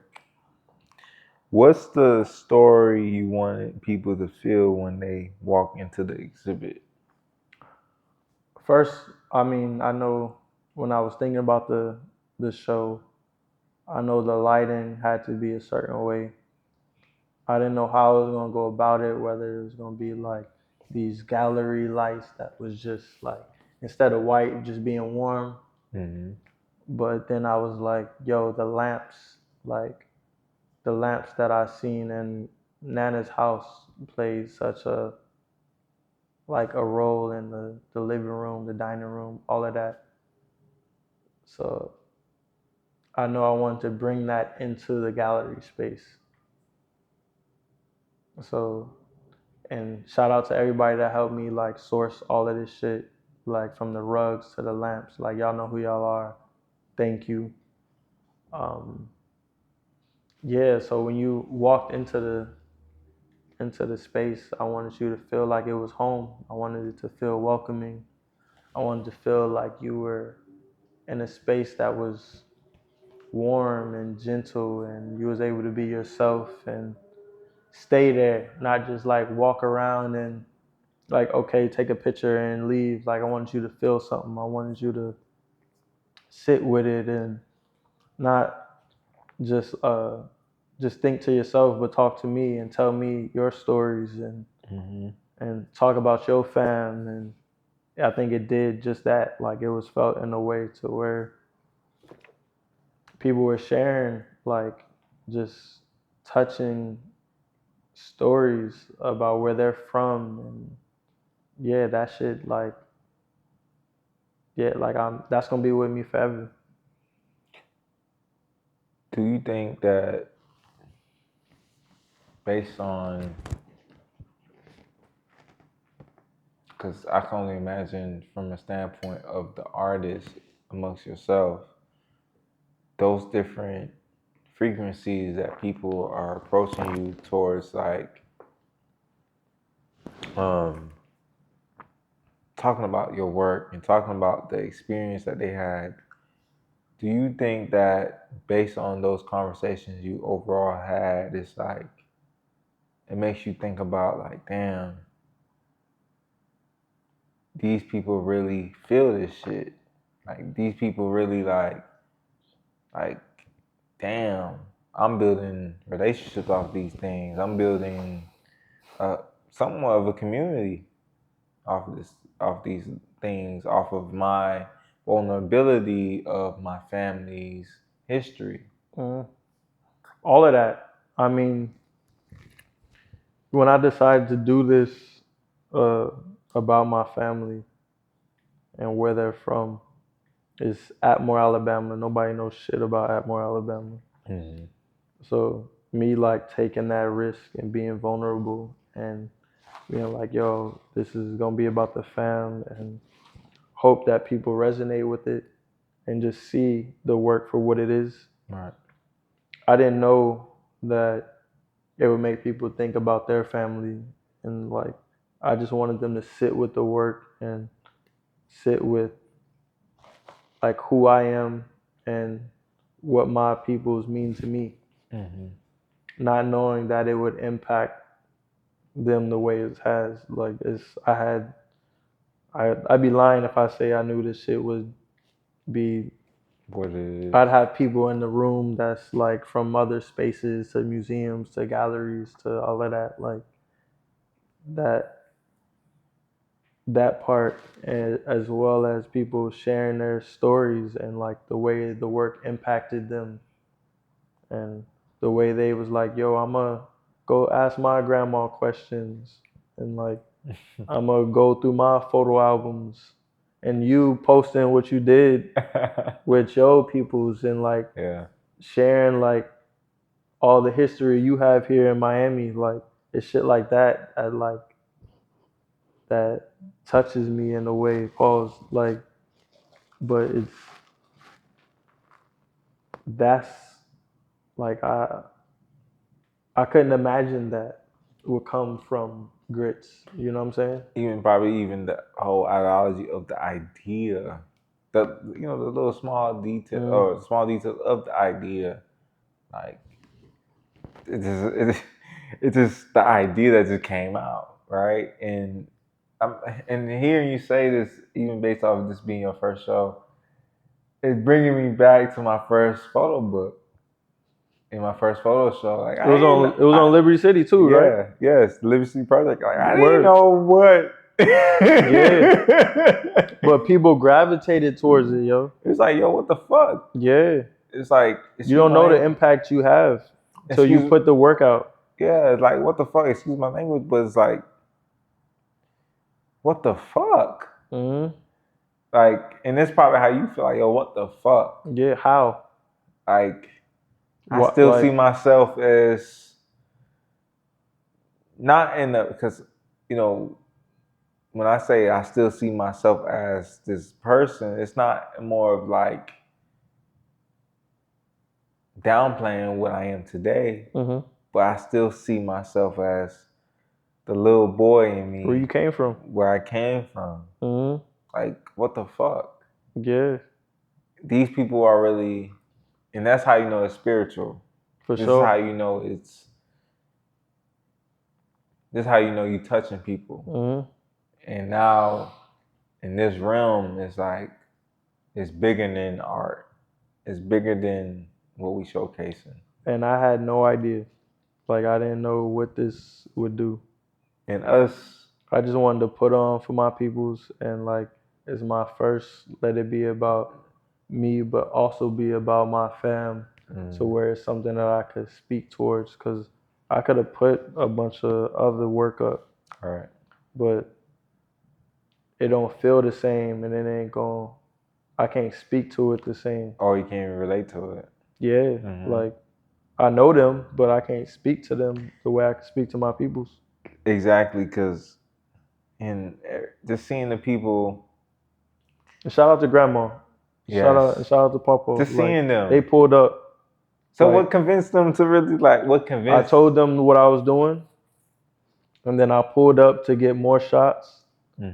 And Papa took me on a tour at More again, and like it was an intentional tour. Of course, I done been through there. Like all the holidays are already there, but Papa was like, "Oh yeah, we gonna drive around town. I'm gonna tell you a little bit about where I used to be at, where I was clubbing at, where I was partying at, and shit. Like it was all like the little shit like that meant something." And then like him taking me to like the family house and like walking me up to the crib and showing me where him and Uncle Lovey D, his brother, put their foot on the ground and put their footprint there and like planted that shit in the cement. Like that shit is still there. And that was fucking like 70 years ago. You know what I'm saying? We still got that house. Right. Like it's still up there. That brick is still there. So it's shit like that. So not having them in the room made the night and the weekend so special. Like they was there on opening. Yeah, that doing right their there. thing, and then they was there on Saturday during the talk, and Grandma was speaking when I couldn't speak no more. When I was like, I'm tired. I don't want to. I honestly ain't want to speak. Right. I ain't want to say all of this. Right. And now I'm in front of the camera right now, talking more than I've ever talked in my life. But yeah, it was seeing Grandma up there, like really like speaking to the family history that made this shit so important to me and the family. And yeah. Right. Damn, that's it get deep. It get deep. Speaking of family and speaking of your grandparents, can you talk about the role your family story played in shaping this body of work? Because obviously this is more, half. I feel like 75% of the work there was family based. Then the other 25 was mostly, showing the balance. Right. Showing the balance of the versatility of your work. So talk about more of the family side of how much of that story, because some parts of the exhibit you show your great or grand uncles and all those different things. And I mean, that's why I encourage everybody to ask questions. Like you don't know yourself till you know your family and where you come from. So when I was going through these photo albums like 3 years ago, I ran into articles like my great hella greats, the first Uncle Clarence, the first great Uncle Clarence. And wait, which side was that? Was that more on the left side? That's still my mom's side. Okay. But that's my grandmother's uncle, great Uncle Clarence. And that's that was the OG. That was the original Uncle Clarence, and he was born into slavery in the 1880s. And then on my pawpaw side, that's his grandfather was in the gallery space, and his name was Will Adams, and he lived to 121, but was recognized at 120. And just like seeing that was like, yo, I have blood that is strong, and like to live that long during that time means like everything. Like that's like unheard of. They was killing niggas in that time. You know what I'm saying? Like, and to be in Alabama to where like niggas was being hunted and like being like ran out the town and all On of purpose. that shit. Like, yeah, like all of that. So the fact that I got family that's living to over 100 on both my papa and my grandmother's side is deep. That's American history. You know what I'm saying? Black Not just American family history. too. That's American history. Mm-hmm. So being able to have that in the show and have those articles like present and for you to read and look through was powerful. Even you saying that, and even saying on the show when I forgot what exactly it was the I forgot which side or what position of the family member. I think it was Clarence, like the Clarence. The OG, yeah. OG, the one that, and correct me if I'm wrong, but the person in your family that was saying, the reporter was asking how he lived so long. Yes, that one gravitated me to the most when he said, "I just stay out the way." Yeah, so I just behave. It was just like, yeah, it's like, how'd you live so long? And he was just like, I just behaved myself.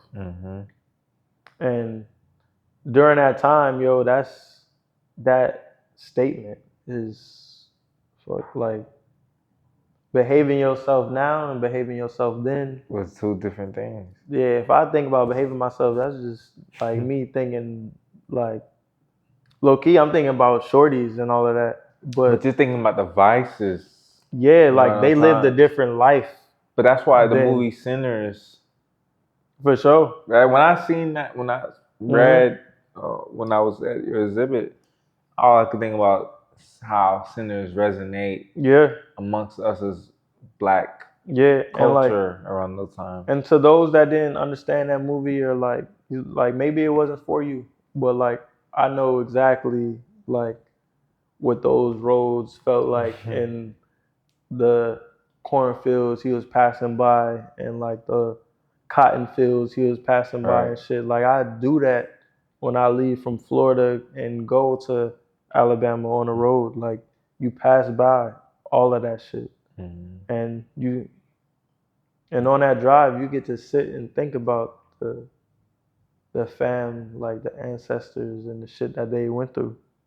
And I could have chose to put, like I had cotton fields and like all of that. I have images of all of that, but I didn't want that to be part of the distraction of what you're trying to convey to the message. There's a lot of love going on in Atmore, in that town, and in the family history.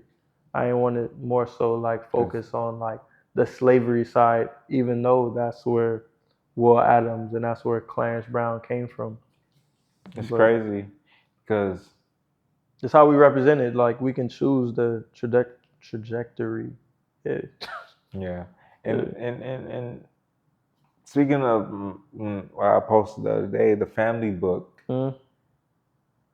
I read through the family book. It said, "Yo, we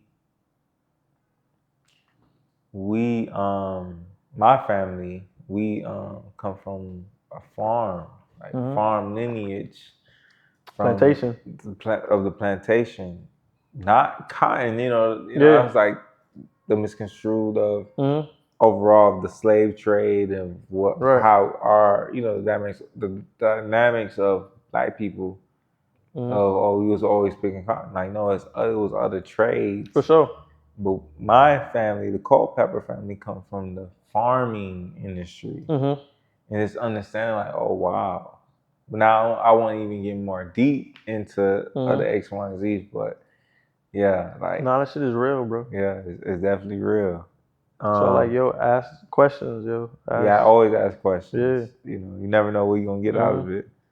But you mentioned on Instagram that grits is about the memories, the family stories, and the love that you spread in I quote, in my great grandmother's home in Atmore, Alabama. Hmm. How did your great grandmother home in Atmore influence the concept and the aesthetic of the show? Because in the show you had the rugs, you had the lamps, and the couch, and those were the Yo, key components of everything so for what I was sure. saying, like, so we got fam from Cali, and then we got fam from New York. But wherever we were, like till this day, Mm-hmm. we still go to Atmore, Alabama for the holidays. And that's Thanksgiving, 4th of July, like whatever, Christmas. Like we most of the time it's Thanksgiving or it's 4th of July, but we all come together. Mm-hmm. And I think that's what the show did. Like it brought everybody together. Like now we all in the same room, like listening to this soulful vibe, this Music. soulful music, you know what I'm saying? Like we drinking together, we talking together. Like I wanted to make sure you felt not at home, but just welcome. Like, you know what I'm saying? Like welcome into this warm space, into this home of like, yeah, just that type of energy and soul and my family. Like it's yeah. To I think intertwine with one another. yeah, I think it did that. So Were there images that were harder to create because they were deeply personal? I remember this personal conversation that we both had, right? Where you was in the cemetery. mhm. You was like, I didn't even in that moment I didn't want to take a picture. Yeah, that Or was something in that conversation we had, and it was just like I just ended up just capturing. Correct me if I'm wrong. It was your grandparents yeah. in the whole pathway of Mhm. going to your uncles Yeah, or we got hella family members on that in that same like graveyard, yeah, on that same strip that you right? saw. And to where that you got emotional. Yeah. Um, So it was my dad. mm, that Yeah, okay, so like to tie it in, like my dad was born in New York. My mom would then visit from LA to New York to her where my great grandmother had a home as well for a couple years, which was close by to where my dad used to stay. right, My dad's best friend is my mom's cousin. right, So my dad and my mom, like it was always like this from like 16, 17. They were already like locked in just through my dad's best friend at the time, like which was my uncle. And yeah, so my dad's best friend's father, which name was Uncle Clarence. My dad is Clarence, right. so he's this man that he's looking at, or that is like the grave that he's standing in front of crying, was his father figure, Uncle Clarence. And I'm watching my dad cry, and I don't know if it's one, two, or three times that I've seen my dad cry, but that's three the most. And I'm watching him cry in front of his father figure, the man that he like looked up to, that he went to speak, and like that moment was very like that was a vulnerable moment for my dad, and then him allowing me to see that when most of the time he's there by himself when we do go to Atmore to visit the fam or be there for holidays. He's going out there to dolo. He's not taking me with him. You know what I'm saying? So watching him cry in front of that, in front of his grave, was a moment for me to just be like, yo, it's okay to be vulnerable. It's okay to see a man in that state. You know what I'm saying?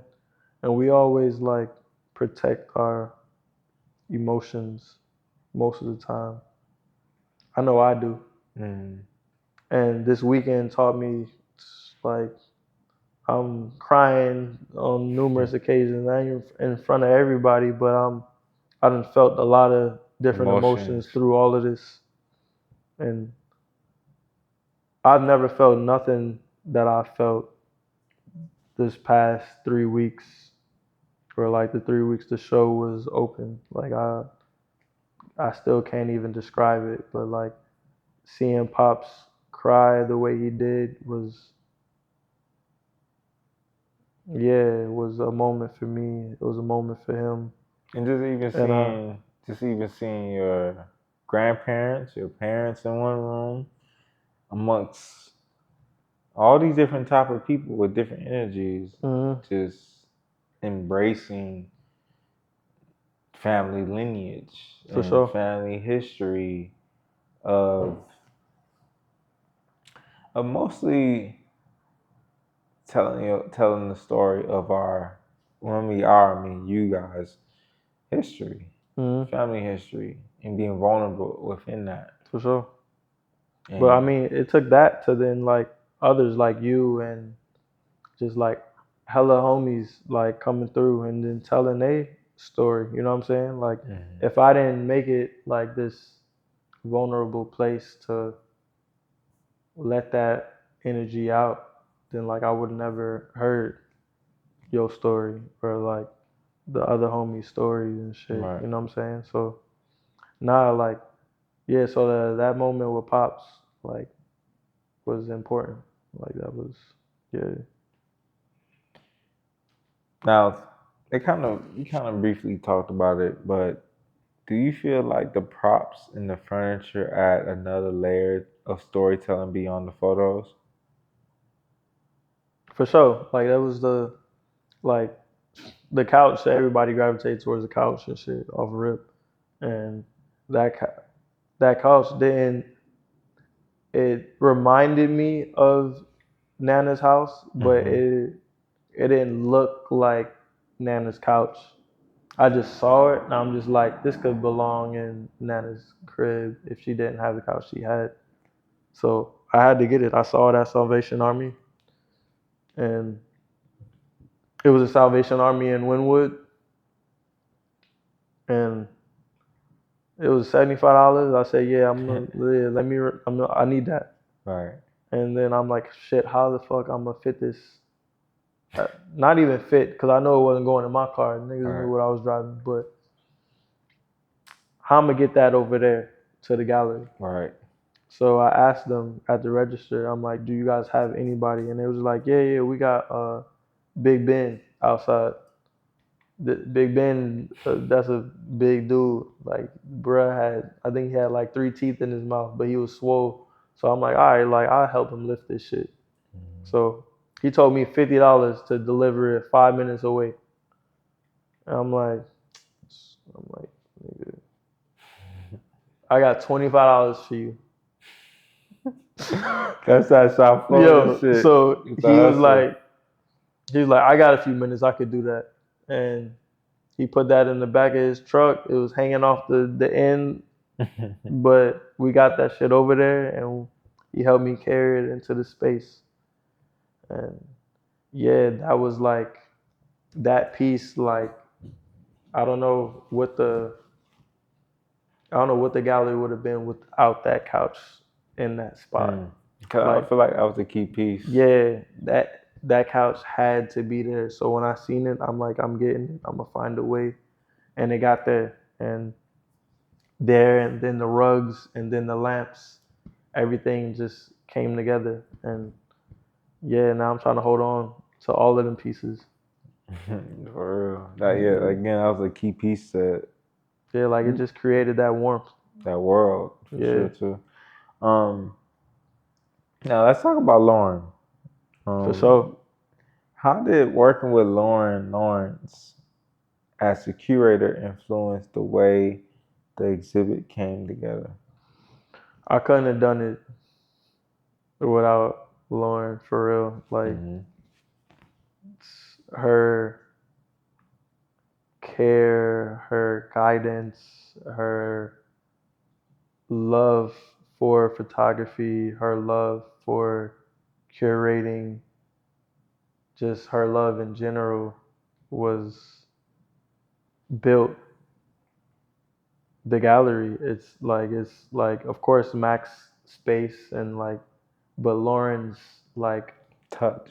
yeah, like I can't speak the way she does.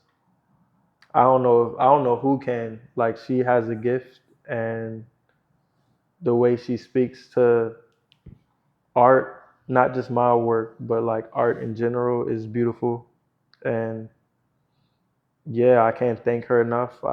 Then I done she knows, but I'm gonna say thank you. I'm gonna look right here and say, Lauren, thank you so much for everything. Yeah, it's she. Yeah, I really don't know what the show would have been without her. Right. Like it's They get deep in the rap. yeah, like she helped me like, and I know it took a lot of like trust because I showed her 3 photos, and then that was it until install day. Right. And we won't Oh do that wow. again. I won't like, but yeah, she only saw 3 out of the 15 to whatever how many pieces So was it's up. definitely a trust bond.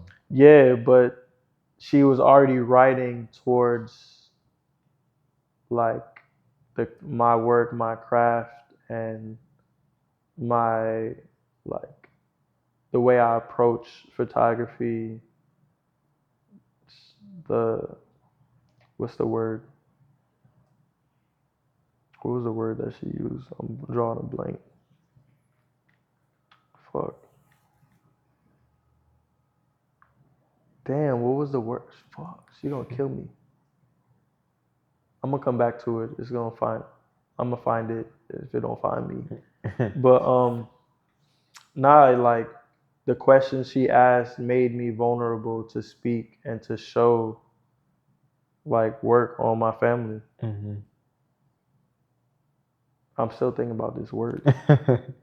It's gonna be back in your mind for Yeah, sure. but nah, yo, like big shout out to Lauren. Like she is a beautiful person inside and out. Like, thank you.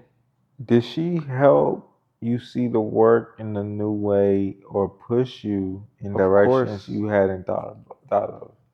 of course. Like, and when I sat down and talked to her the first time, I told her like, yo, I'm not trying to like.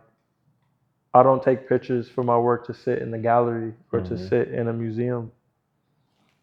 I I want to see my work in friends' houses in the crib and shit. You know what I'm saying? Like that'll be like Hit home. a touching moment for me to just see my work in somebody that I fuck with, somebody that I like admire, somebody that appreciates my work. You know what I'm saying? Right. So her like being able to speak to the work the way she has, and then be in that art world helped me see my work in a completely different way and made me like think about the work differently. And yeah, now I can't look back. Like like way more intentional now, just about like the work that I want to like produce and Right. put out and show the world. It's yeah, It's deep in the rap. yeah. It's deep in the I'm gonna keep thanking her over and over. rap. How do you feel the curation guides the audience through your story? Because it's when you're in that room, and shout out to Max, but when you're in that room, I tell you all the time, it's a great balance. It flows from as soon as you walk in. It's like it's like you have a big steak for a dog in the beginning when you walk in of like, okay, damn, I see the photos on the left side. But then when I walk in towards the lamp with the photo book, it's like a whole tour. It's like a whole roller coaster. Right. So like, how do you feel like that element of the curation between you, Lauryn, and See, everything? that's the thing. Like, I can't see. I wouldn't have been able to guide you through the way Lauryn did. Like, she helped me sit each piece in the right place accordingly. Mm-hmm. And I don't know what was going through her mind when she did, but like everything made even more sense after the fact. So she was like, yo, I think that should go there. And I'm like, all right, yeah, cool. But that's the trust that I was talking about. Like, And collaboration. yeah, like those key elements with of every, collaboration. and then Max was there too. Like, Giving his input. yeah, Knowing Max, he gonna give his input. yeah, for sure. Like, and I needed that, and I know I needed help and a lot of this, and it was vulnerable for me to sit back and listen to like their guidance and their input. And the way Lauryn like would guide the tours and like kind of like speak and then be like, yeah, speak to this. And I'm just like, okay, I ain't never done this before, but this is my family. Like, I know them more than you do, but like the way in which that you helped me get to this point, I'm speaking on this confidently. You know what I'm saying? And understanding. Yeah. And she helped me through each tour and allowed me to speak when it was time to speak. And then also like knowing based on what you said earlier, like you don't even I don't want to talk like that. exactly. I don't. Like the one-on-ones is cool, but then like the that talk that we did Saturday, I was nervous as hell. Like it was, I don't even know how many people was in the room. It could have, yeah, it was. But to walk through that room and for her to guide me and guide the room the way she did was incredible. It was beautiful. It was like, I don't know how she does it. Right. So But to that's piece it together the way she did was a blessing. And but that's my forgive me for cutting you, but that's that feminine energy yeah, that for we sure. need as men. You know, like because we be overthinking certain things, and Facts, the always. fact that we have that feminine energy to where it's like I never thought of it like this way, you know, and that takes understanding our vulnerability and understanding trust at the same time. Yeah. So I mean, like I was saying before, like she didn't see a majority of the work, but And she understood the work, and then she understood what I was speaking to, and she was interested in the way So that gave me the confidence to then produce the work. You know what I'm saying? So yeah, like she already had what she wanted to say just based off the conversations that we've had Right. before seeing the work. So when she saw the work, she was like, okay, like I'm ready. And the fact that you only gave her 3 images. Yeah, it was insane. And I won't It's do like, her what, like that again. it's like, what can I do with that? Yeah, You know? exactly. And she did the Right. most Right. and went above Right. and beyond. And yeah, she ain't screaming at me. She ain't yelling at me. She might have been looking at me crazy, but But she that's trusted me. exactly, and that shows Yeah, a passion amongst y'all too. for sure. So, Nah, she believed in me, yo. She did. mhm. How did it feel from an outside perspective? How did it feel to see people engaging with your work for the first time of the opening night? Now that was a lot of people in that one room. I walked in, I was like, whoa. Bruh. I was like, yo, I'm asking, where is Clarence? Because I can't wait to talk to him because it's like, bro, how do you feel? I'm overwhelmed myself with the amount of people in one room. And and the light and the room was dimmed. Yeah. So that was interesting. Bruh, like I was saying before, like you can only control so much. So to be like, I knew there was gonna be a bunch of people in the room. I knew I had my support, and I thought that they would show up for me. But to show up in that way, and that amount of people in that room that wanted to see me win was incredible. Like, and I think that's due to me not giving my peoples, my friends, my family, a space physically to show their love and support. You know what I'm saying? Like we get it on IG, but that's and you feel it. That's still love. You know what I'm saying? It's a different type of love, but it's still love, and that shit counts. Right. But it don't feel nothing like it feel in Real life. yeah. So that shit was a movie. Like it was. I kept really from outside looking in, or just not even outside because I feel like I was in the moment. Just being in the moment, it was just surreal. It's just a lot of shit going on all at once, whether you was outside, inside. Yeah, it's yo, I like I can't even explain it. Like it's You had to be there. Like yeah. I'm just like, bro, if you wasn't there, you just missed out. It was so much love in the room, yo. Like it's And coming from South Florida at that, yeah. the amount of love that we don't feel, the fact that you got that is Yeah, cherishable. I didn't know that would happen. Like I was telling Max, I'm like, look, like I got my peoples. And I know my people is gonna pull up.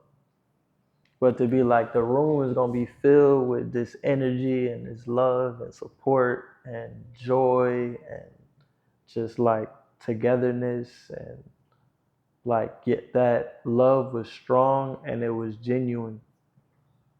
And everybody felt it, not just me. Like you had people crying over there, you had people over here laughing, and you had Papa running around with his wine, you had Grandma with her wine, walking around the room telling people like that's me and that's that's my mom right there, and like it was. And shout out to the vibes, I ain't gonna lie. Shout out to the vibes. The Bruh, vibes is and there was vibes. a lot of beautiful people in the room. And thank you for all of those that pulled up too. Like just Right. from everybody. Like thank you so much. So my last question in regards to the grits exhibit. overall, how do you want people to remember this opening night and even closing evening that night? Because those are two different nights, For sure. right? But overall, how do you want people to remember the stories behind grits? I mean, if you don't remember my story, I think uh, it forced you to think about your story. Mm. Mm-hmm. So, yeah, like, I know my family history is strong. I know it's touching. I know it's powerful. I know the lineage is there. But I think it was the photo albums to where like you could flip through and you could see your auntie, your grandma, your papa, your, you know what I'm saying, your nana in these images. It forced you to go back home and talk to your peoples and talk to, you know what I'm saying, talk to Right. your family and ask questions, understand where you come from, understand who you are. And I Yeah. think that's what you could take from the show the most and stand on that, you know what I'm saying? And also, it just makes you feel like you're in the time machine. Yeah, it was there for sure. Like, Mm-hmm. it was like photos from Vietnam and shit in there, you know what I'm saying? Like, it was photos from the 70s, the 80s, the 90s. Like, Mm-hmm. it's all there. And there was photos from Alabama in there. It's photos from New York in there. It's photos from Cali. It's all there. Mm-hmm. So it's like you could. I think everybody could relate in some way, whether it's like the kitchen that they saw, or like the furniture, or the cars, or the outfits. Like, you felt something. You could feel your Resonate. family. Yeah, Mm-hmm. you resonate with something in those photos. I feel like even though predominantly it's targeted towards our culture Mm-hmm. and especially black culture and um, individually of lineage to different people's families. But I feel like this project, it definitely is just on target. It don't inspire just us as black people. It just inspire different lineage of different cultures to make me people reflect that, damn, I have a whole lineage out here. For sure. You know, like Mm-hmm. let me dive into my overall culture, no matter if you black, white, Clear. Asian,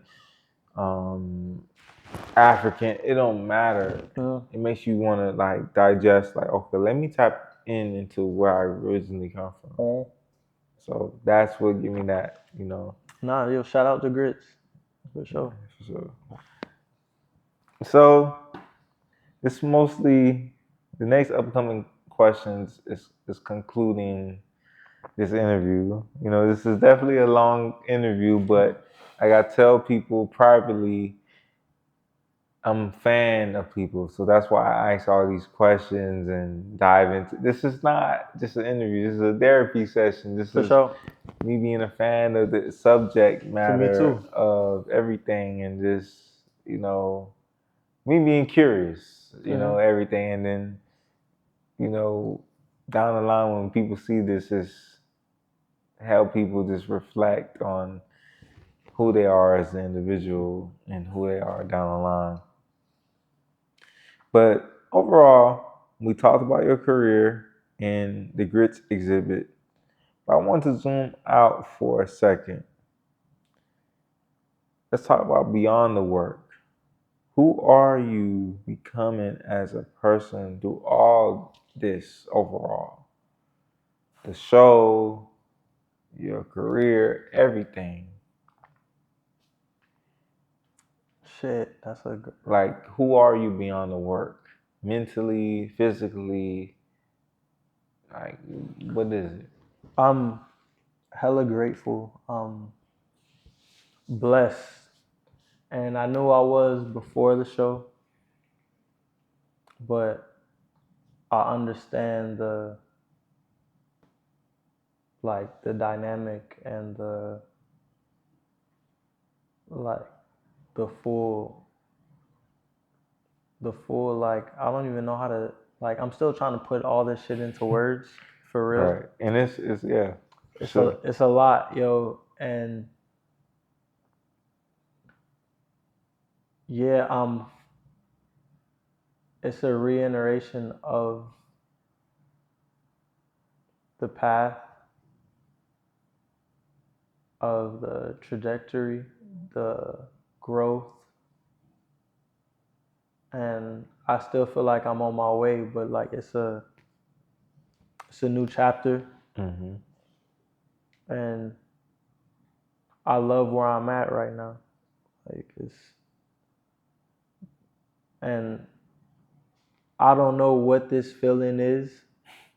You know what I'm saying? Like I've never felt this before, and it's yeah, it's just it's beautiful. Like I'm blessed. Like I'm doing what I love. This is what I Cherish the most. yeah, this is a dream and I'm in it. I'm living in it right now. And this past month has showed me what like faith and belief and discipline and just staying true to who you are, what you know. And what you stand for. Exactly. And it's got me to this point. Right. And I didn't, I trusted myself first. Like, you know what I'm saying? And then I got the trust from others. And then that gave me that, like, all right, yo, you on the right path. That gave me that guidance that I needed to then take that extra step into what's happening right now. What do you think was hindering you to become like? What do you think was hindering you to do like? How should I explain it? Like, what do you think that was hindering you to actually overcome all of that? Like, because we have these self doubts, but I feel like something was hindering you to really understand. You probably didn't understand what that moment was to just try to get to point A to point B. But what was hindering you all this time to understand all those different components? Uh, Probably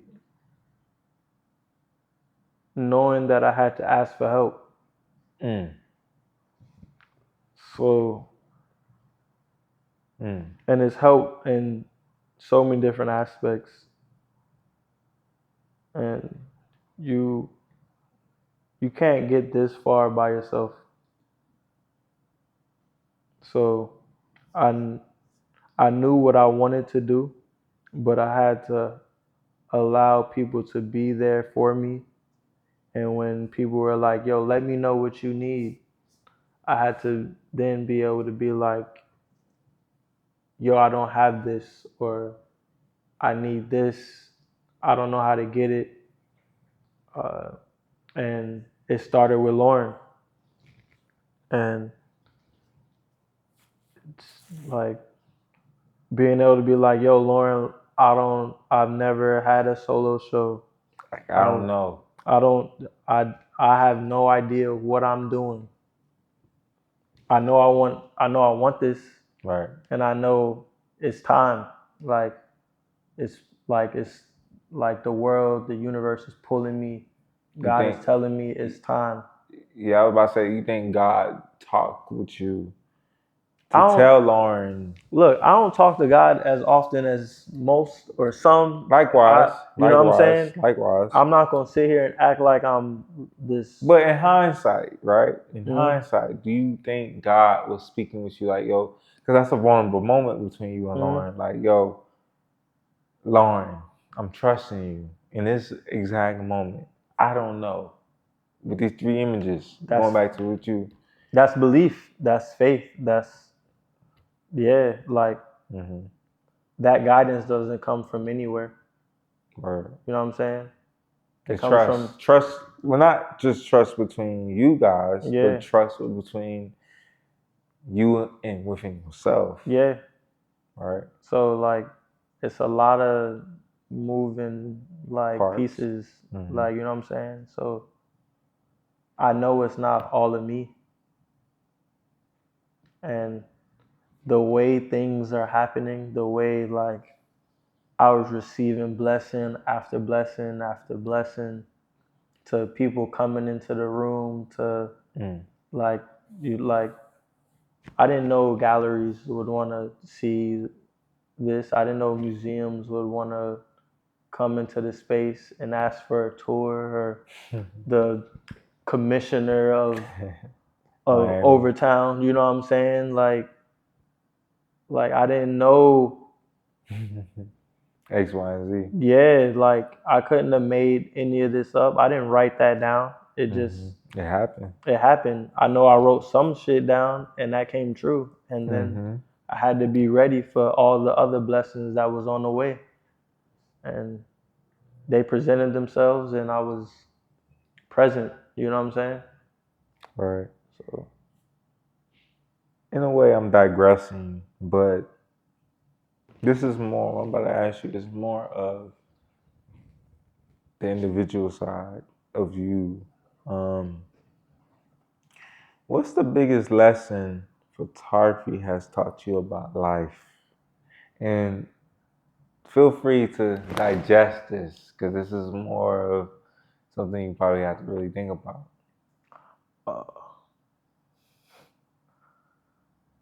I'm going to say empathy again. I think you got to realize that, and you can think about this in so many different ways, but everybody is a child. And some deserve more grace than others because of that. Right. So that's how I approach like photography, and just like being able to sit and understand others' perspective and stories. And yeah, like I think that's part of my goal, is to help others get their story out. When you think back towards your great-grandmother's home in Atmore, what's the first memory that still lives with your heart today? Probably my great-grandfather. You know, like I don't have no family outside of the States, right? So we don't speak no other language, English. American history, based on what you said earlier. Like, it's all I know is America. For real. Type shit. Same. So like the way he used to speak though, like I didn't know what he was talking about. I couldn't understand what he was saying, what he was mumbling. But this is a man that was a preacher as well. So I know, like, for sure, others ain't know what he was talking about either, but they acting like they know what he's saying. And yeah, I remember I was running past him and he grabbed my arm and he started talking. And I didn't know what he was talking about, but I was acting like I did. I think I was like 6 or 7, some shit like that. And as a kid. Yeah. And I remember walking away after he was done talking, and I walked over to my dad and I was just like, yo, what did he say? And he was like, he just wanted a soda pop. He said, go to the fridge and go get him a soda pop. And I looked at him. I was just like, why you ain't just say that? And he like, that's what I said. And I'm just like, confused. Yeah, I'm just like, I didn't hear none of that. Right. But that was just like the way he mumbled, and like the tone he spoke in, and like the like the flow in which he spoke, and like how fast it was, and like it was, I remember that like it was, Yes, sir.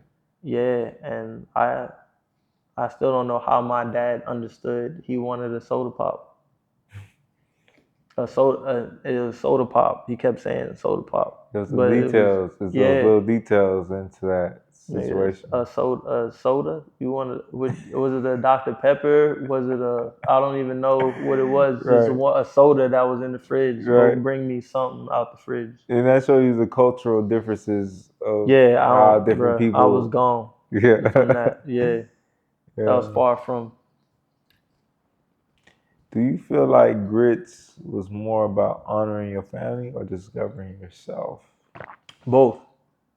I can't say it was one more than the other. Mm. I thought I was just doing something for my peoples and something that I could speak to, but I didn't know it would help me. Like, I didn't think it would push my photography career in this way. Mm. In this So, limelight. yeah.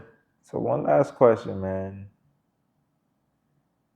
If someone walks away from this interview remembering just one thing you said, what do you hope that is? And take your time. Feel free. Um,